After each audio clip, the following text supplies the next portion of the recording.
Bienvenidos a la lectura orante con las Sagradas Escrituras. Viernes 26 de julio. Hemos celebrado a Santiago Apóstol el Mayor, el hermano de Juan Zebedeo, y hoy la iglesia mira a San Joaquín y a Santa Ana, los padres de la Santísima Virgen María, abuelos del Señor Jesús. Para ello tomamos hoy el evangelista Mateo en el capítulo 13, versículos 16 al 17. Escuchemos. En aquel tiempo dijo Jesús: pero dichosos sus ojos, porque ven, y sus oídos, porque oyen. Pues les aseguro que muchos profetas y justos desearon ver lo que ustedes ven, pero no lo vieron, y oír lo que ustedes oyen, pero no lo oyeron. Palabra del Señor. Gloria a ti, Señor Jesús. Pidamos la presencia, la fuerza, la gracia que nos da el Espíritu Santo.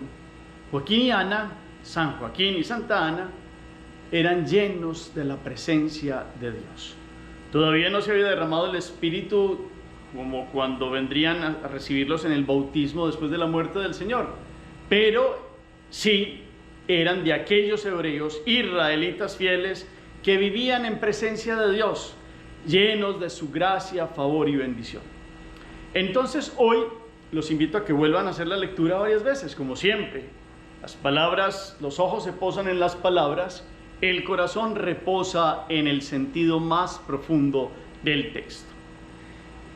En una primera lectura, ¿por qué Jesús proclama una bienaventuranza? ¿Por qué deben estar felices los que están delante de Él? Y menciona allí una capacidad en los sentidos. ¿A qué se refiere? Haciendo una comparación de otros que vivieron en otra época y tenían el anhelo ¿de qué? Precisamente es lo que quiere dar a entender el Señor. Hacemos la pausa, la palabra resuena. La segunda lectura, quedémonos con una palabra que a usted y a mí hoy nos haga arder el corazón. Con un texto, con una expresión, con el versículo, lo colocamos allí en el chat.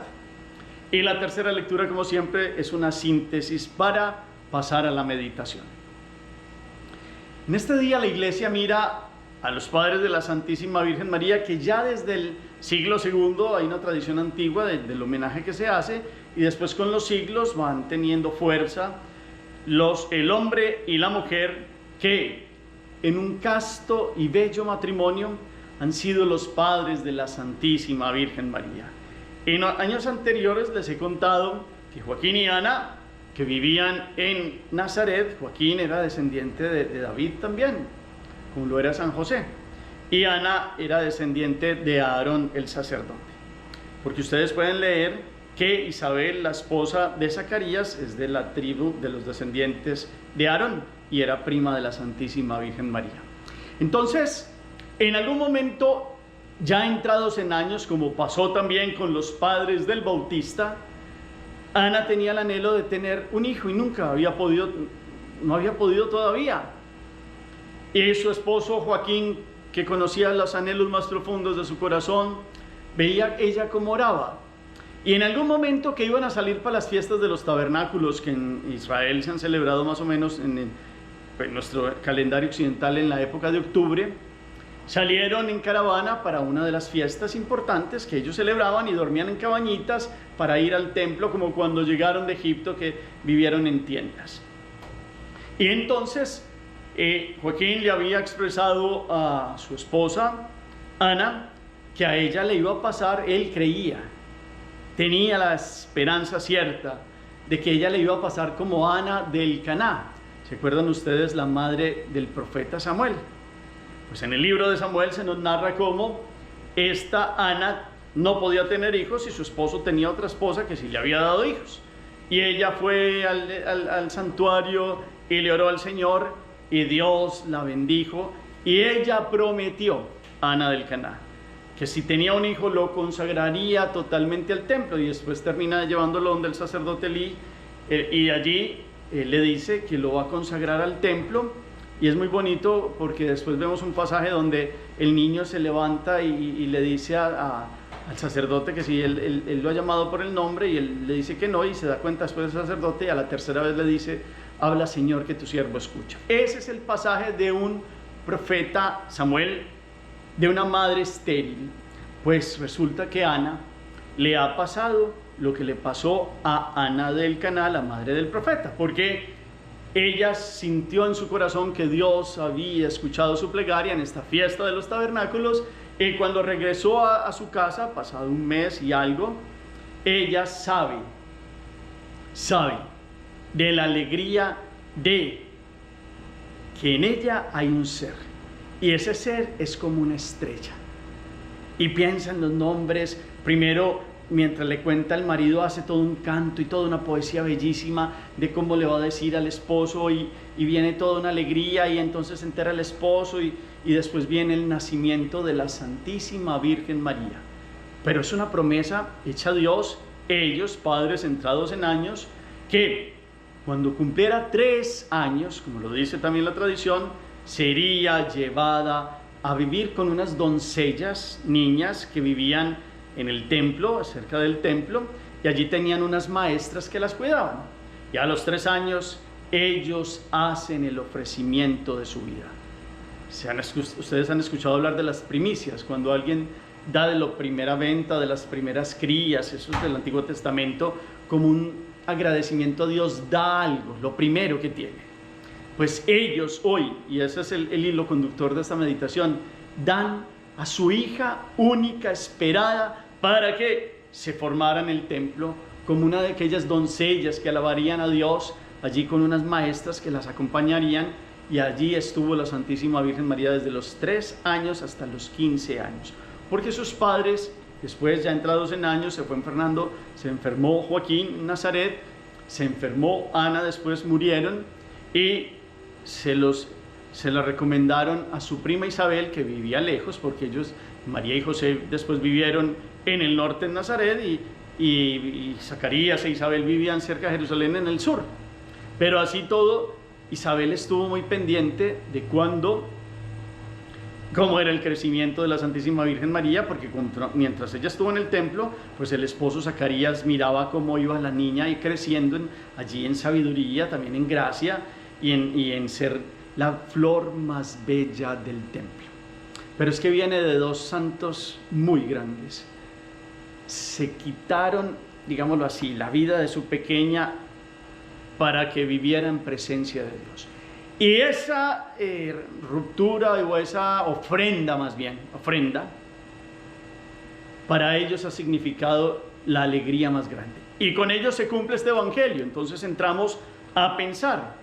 Jesús, cuando está hablando después de las parábolas, que es el capítulo 13 que hemos venido escuchando en estos días, les está diciendo a ellos que ellos son dichosos, los que lo están viendo a Él, porque sus ojos lo ven, sus oídos lo escuchan. Y muchos profetas y gente del Antiguo Testamento, entre ellos los justos, como sus abuelos, desearon ver lo que la gente está viendo y no lo podían ver, o escuchar al Hijo de Dios hablando y no lo podían escuchar.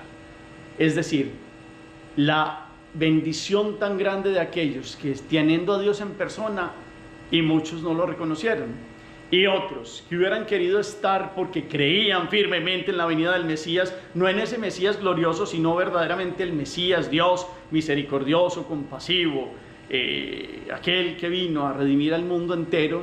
Muchos anhelaron verlo y oírlo. Ahora lo gozan en el cielo, es verdad, pero el anhelo lo tuvieron en el corazón. Muchos soñaron con ver el Mesías, y estos que lo tenían de frente no comprendían, estaban como embotados muchos. Otros, los principales, no querían comprender. Ese es el pecado también contra el Espíritu Santo. Entonces, Joaquín y Ana, ¿cuántos soñarían con el Mesías? Y terminaron siendo los abuelos del Mesías. Y terminaron escuchando palabras de sabiduría de una pequeñita de 3 años, porque Ana reconocía que ella hablaba tenía como una voz venida del cielo, era una hija especial. Y Joaquín la amaba, por eso Nuestra Señora le decía: habita aquí, papito Joaquín, habita aquí.